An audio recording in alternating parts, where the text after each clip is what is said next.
Before we get started, I want to thank you all for watching the fire out of the generic Avengers video. My pal Slim Carity from Galactic Happy Hour here on YouTube let me know about the viewing figures, and to tell you the truth, I was blown away. Again, thank you so much. And now,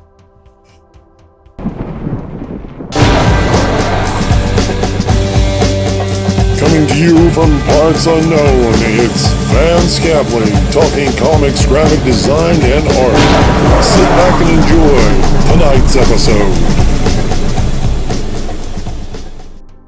last year I was challenged to create a version of the Avengers using public domain superheroes. Sounded like fun, but I added a rule to this challenge: that the heroes must be chosen from the same publishing company.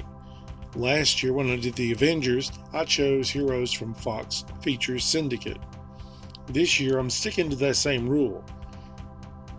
This year I'm making generic Justice League of America using heroes from Fiction House Comics. To start, I had to pick a version of the Justice League to base my team on, so I chose the original lineup from Brave and the Bold number 28 from 1960. This roster included Superman, Batman, Wonder Woman, The Flash, Green Lantern, Aquaman, and the Martian Manhunter. Let's start with Superman. I needed a character who was incredibly strong, bulletproof, he could leap or fly, and was a man of action. I went with Power Man from Fight Comics number 4. I combined several of the variations of the Power Man costumes and came up with this version. Now, of course, trademark prevents me from using the name Power Man on the cover or in promotional art, but Power Man is my Superman for this team. For my Batman, I wanted a dark, driven character who had no powers, but he had to be very athletic and had to be able to fight really good. So I chose Phantom Falcon from Wings comic. I let him keep his pistol, and once again I combined the various costumes from the comics and came up with this version. This is my Batman, the Phantom Falcon. Wonder Woman's public domain doppelganger has to be Amazona, the Mighty Woman from Planet Comics number 3, 1941. I didn't change too much about the character or her costume. She's a lot like Wonder Woman. Might even say a ripoff, but the shoe would be on the other foot. As Mighty Woman, Amazona the Mighty Woman was released in 1941, a year before Wonder Woman's first appearance. Pretty dang cool. Almost the exact same powers. It's just almost the exact same kind of idea for a story. So wherever they got their idea from, I think they kind of got the idea from the same pool somewhere. I'm not saying that Wonder Woman's a ripoff of Mighty Woman by any measure, but I think maybe they got the same idea from the same source. For the fastest man alive, I chose White Panther from Jungle Comics number 1, 1940 to be my Flash. White Panther is a jungle-dwelling speedster who is clairvoyant and uses a dagger in combat. Now that's pretty cool. So you pretty much have like a super fast Tarzan or Phantom running around the jungle, and I thought it'd be kind of cool to bring him into like adventures because they need a speedster on the team.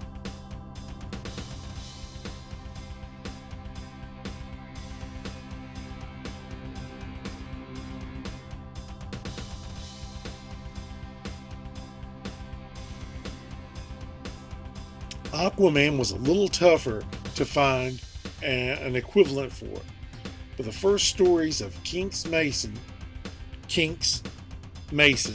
worked out pretty well from Fight Comics, and I'm sure Kinks regards like the air hose to like a diver would use. Thanks to a special breathing apparatus, Kinks has several adventures deep under the sea with these strange and weird creatures. He fights extremely well. He carries a knife as well as a pistol and has almost no fear in these adventures. Now later on, they get rid of the special diving helmet and just make him like a regular sailor, and the stories get kind of bland after that. and that was from Fight Comics #1. Green Lantern was the hardest one to find a surrogate for. Fiction House had no characters similar to our hero whatsoever, or so I thought. I started digging deep into Fiction House's comics and found Tiger Man from Ranger Comics #28. Tiger Man's a very brave World War II pilot who ends up with tiger-like strength when angered. Tiger Man also has a ring that alerts him to danger. So, because of his bravery, fearless determination, this magic ring, and the fact that he's a pilot, he'll be my Hal Jordan, aka the Green Lantern. The super strength is just a really nice bonus to help this team.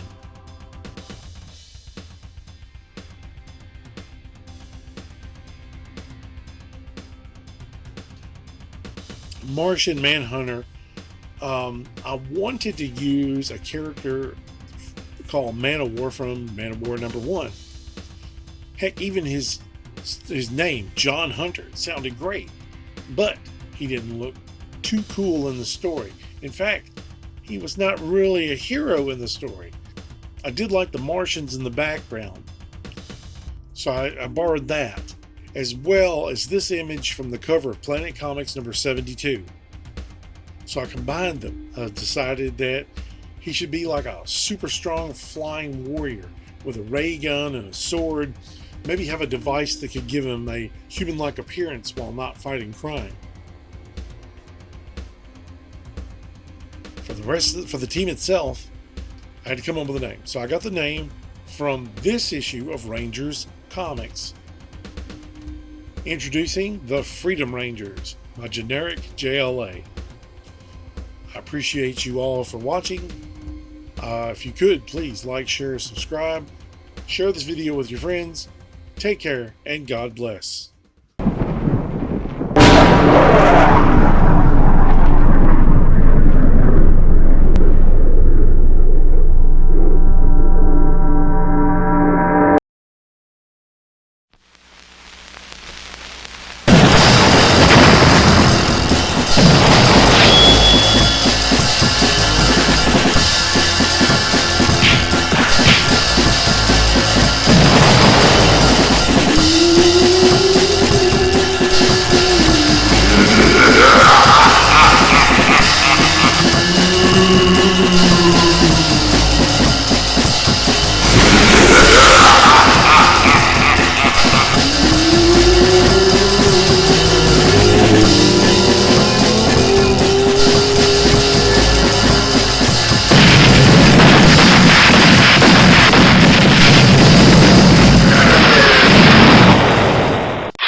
Vance Capley is a self-taught artist who has worked in various mediums, including drawing, painting, and graphic design for over 20 years.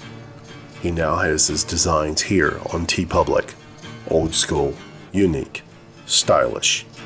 He is also available to help you with your original TeePublic designs. Make sure you visit Vance Capley Art 1972 at teepublic.com. You'll be glad you did.